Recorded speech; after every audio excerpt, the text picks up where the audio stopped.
Hello, আসসালামু আলাইকুম। আশা করি সবাই ভালো আছেন। যে ফেসবুকে কন্টেন্ট মনিটাইজেশন পেতে হলে আপনাদের কিছু সেটিং গুলা দেখতে হবে। যে ওই সেটিং গুলা যদি ঠিক থাকে তাহলে আপনারা অবশ্যই কন্টেন্ট মনিটাইজেশন পাবেন। গণহারে কন্টেন্ট মনিটাইজেশন দিতেছে তাহলে অবশ্যই পাচ্ছে। সরাসরি চলেন স্ক্রিনে চলে যায়। প্রথমে থ্রি আইকনে ক্লিক দিবেন, তারপরে প্রোফাইলে চলে যাবেন,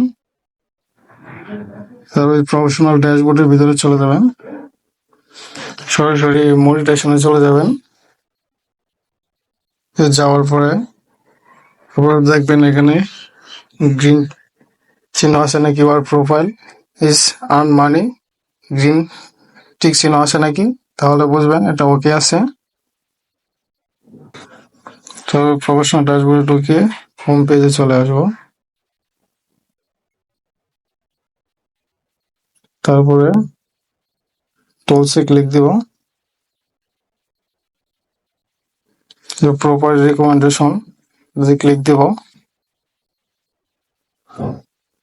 তারপর দেখবো রিকমেন্ডেশন ওকে আছে নাকি, প্রপার রিকমেন্ডেশন ওকে আছে। এটা প্রোফাইল স্ট্যাটাস দেখবেন, প্রোফাইলের নামের সাথে গ্রিন টি চিহ্ন আছে নাকি। তারপরে দেখবেন মনিটাইজেশন ওকে আছে কিনা, এই জায়গায় কি গ্রিন আছে কিনা। তারপরে আরেকটা জিনিস চেক করুন, এবার থ্রি আইকনে গিয়ে